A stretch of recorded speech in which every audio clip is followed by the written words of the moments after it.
4000 سال گزر گئے، سب پتھروں پہ نشان اگر پڑے بھی تھے تو مٹ گئے، پڑے بھی تھے تو مٹ گئے، مگر 4000 سال میں اس پتھر کا، حضرت ابراہیم علیہ السلام کے قدموں کا نشان آج تک نہ مٹ سکا نہ مٹایا جا سکا۔ میں اور بات کر رہا ہوں، اور خدا کی شان کی حفاظت بھی وہ کر رہے ہیں جو مٹانے والے ہیں۔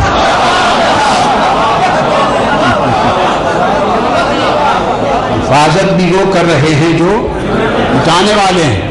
4000 سال بیت گئے، وہ نشان مٹ نہیں سکا۔ کیوں؟ اس لیے نہیں مٹا کہ یہ وہ پتھر ہے کہ جس پر کھڑے ہو کر ابراہیم نے مصطفیٰ مانگا تھا،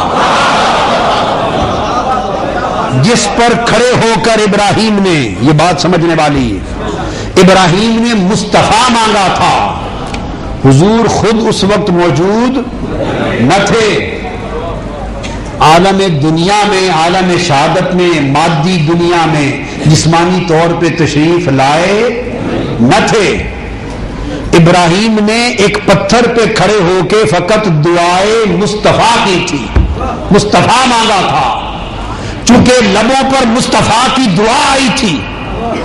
اس لمحے جو پتھر ابراہیم کے قدموں کے نیچے تھا وہ پگھلا، 4000 سال گزر گئے، اس پتھر کا نشان مٹ نہ سکا، چونکہ اس لمحے وہ نشان پڑا تھا جب مصطفیٰ کو مانگا جا رہا ہے۔ تو دوستو، جب مصطفیٰ کی نسبت سے اس پتھر کا پاؤں کا نشان مٹ نہ سکا، ابراہیم نے مصطفیٰ کو چاہا تھا، ابراہیم نے مصطفیٰ کو چاہا تھا، اس چاہنے کی علامت مقام ابراہیم کے قدم کا نشان مٹ نہ سکا۔ اور ادھر جب خود مصطفیٰ آئے، ابراہیم نے مصطفیٰ کو چاہا تھا، مصطفیٰ نے حسین کو چاہا تھا، مصطفیٰ نے حسین کو چاہا، حسین کو زبان چسائی، حسین کو کندھوں پر بٹھایا، حسین کو سجدے میں پشت پہ بٹھایا۔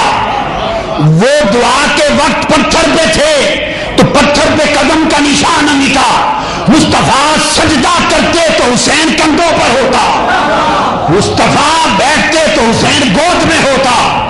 ارے اس مصطفیٰ کے لخت جگر حسین کا ذکر کون مٹا سکتا ہے؟ نہ آج تک مٹا ہے۔ ایک بدبخت یزید تو درکنار، کروڑ بدبخت یزید ہو جائیں تو ذکر حسین نہ مٹا ہے نہ مٹایا جائے۔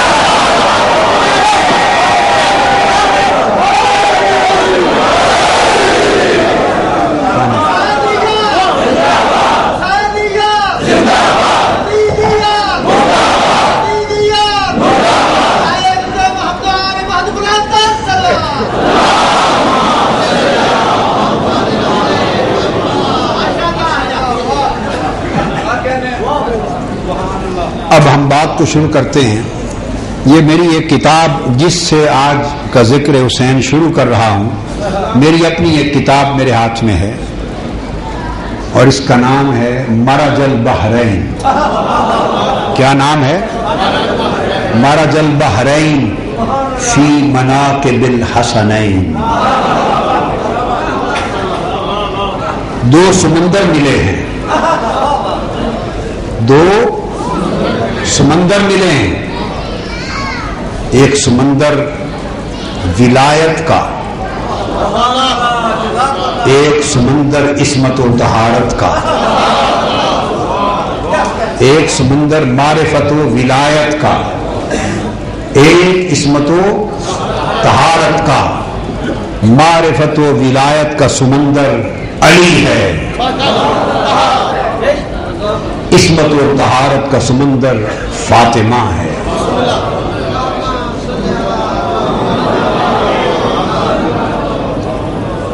جو سیدہ فاطمۃ الزہرا کی طہارت میں شک کرے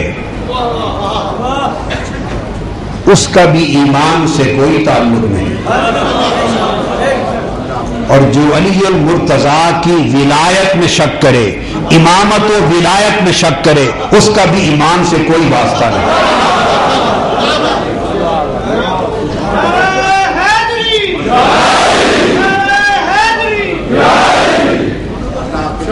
حجت الوداع کا فریضہ ادا کر کے تاجدار کائنات صلی اللہ علیہ وآلہ وسلم ہزارہا صحابہ کرام، اہل بیت اطہار اور غلاموں کے جرمٹ میں مدینہ واپس آ رہے ہیں۔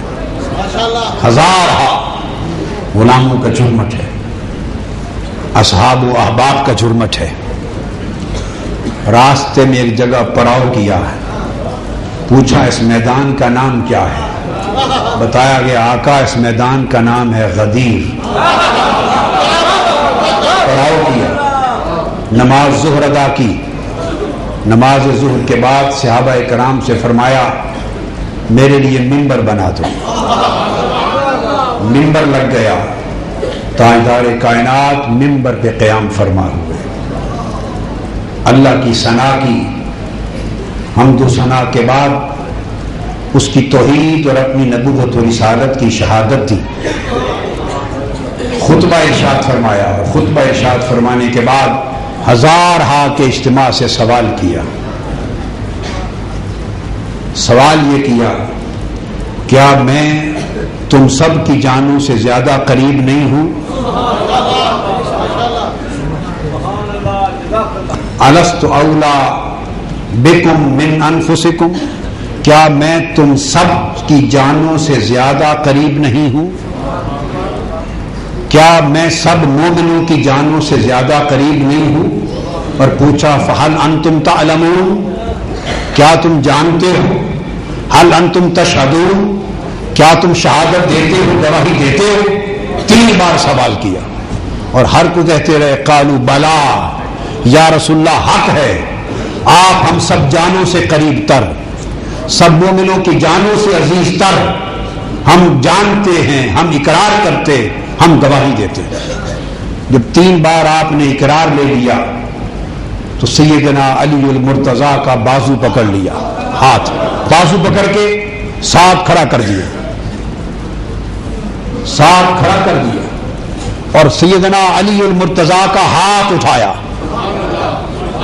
تاجدار کائنات نے، تاجدار نبوت نے، تاجدار رسالت نے تاجدار ولایت کا ہاتھ پکڑا، اوپر کیا، اٹھا کر اعلان کیا لوگوں، میری ولایت کی گواہی دینے والوں، میری مولائیت کی شہادت دینے والوں، سنو، من کنت مولاہ فہذا علی مولاہ، میں تمہیں اعلان کرنا چاہتا ہوں کہ جس کا مولا میں ہوں اسی کا مولا علی ہے۔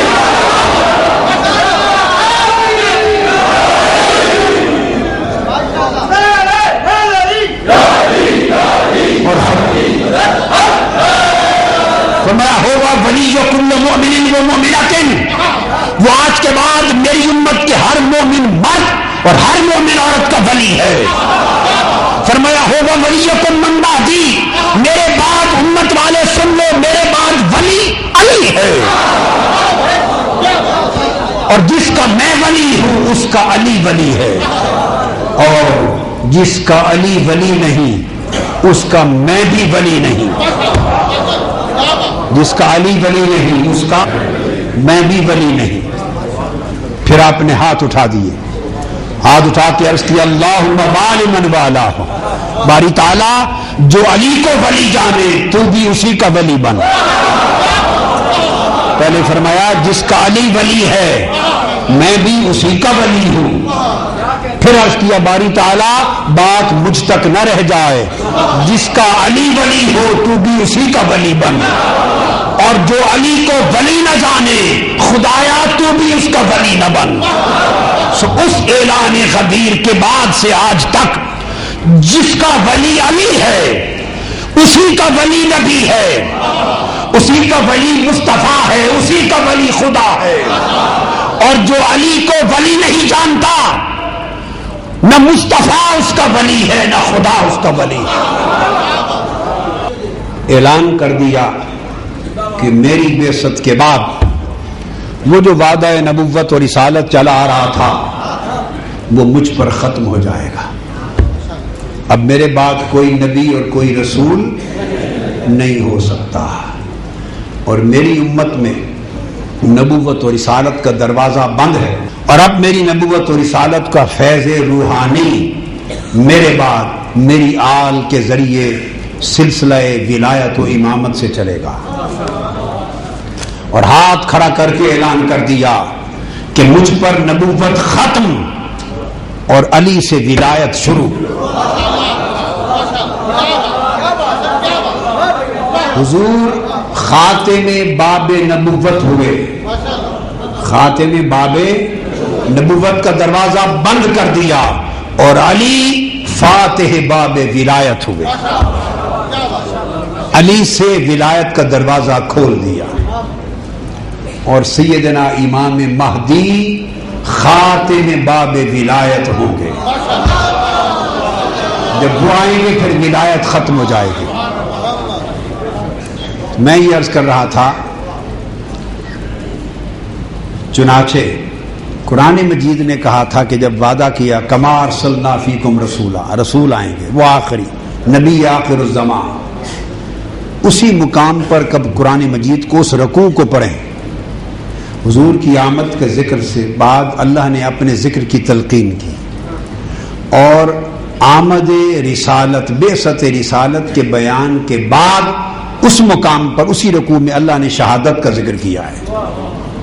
یہ بات خاص طور پہ بتا رہا ہوں، رسالت کا ذکر ہے، اور رسالت کے بعد اسی رکوع میں لا تقولوا لمن يقتل في سبيل الله اموات یا ایھا الذین آمنوا استعینوا بالصبر والصلاۃ. یہ مان بات ذکر ہے. لا تقولوا لمن يقتل في سبيل الله اموات بل احیاء ولکن لا تشعرون. تو ذکر رسالت کے بعد رب نے ذکر شہادت کیا ہے. اشارہ اس امر کی طرف تھا کہ یہ امامت اس خون شہادت کے ذریعے ہمیشہ کائنات تک تازہ ہوگی، اور امامت کا فیض خون شہادت کے ذریعے جائے گا. یہ وجہ ہے کہ شہادتیں تو بہت ہوئی اور طبی اموات بھی بہت ہوئی، مگر باب ولایت کا فاتح بھی شہید ہوا، علی المرتضیٰ، ولی ثانی امام ثانی حسن مجتبیٰ بھی شہید، امام حسین بھی شہید، اور آل اطہار میں اکثر ائمہ اطہار، آل پاک میں سلسلہ امامت میں اکثر ائمہ اطہار انہوں نے جام شہادت نوش کیا ہے. یہ قرآن کی اس آیت کی تصدیق ہے کہ شہادت اور امامت کا اس طرح جوڑ ہے. کیوں جوڑ ہے؟ ایک جملہ کہنا چاہتا ہوں، شہادت اور امامت کا جوڑ ہے. کیوں؟ اس لیے کہ امامت کبھی باطل سے سمجھوتا نہیں کرتی،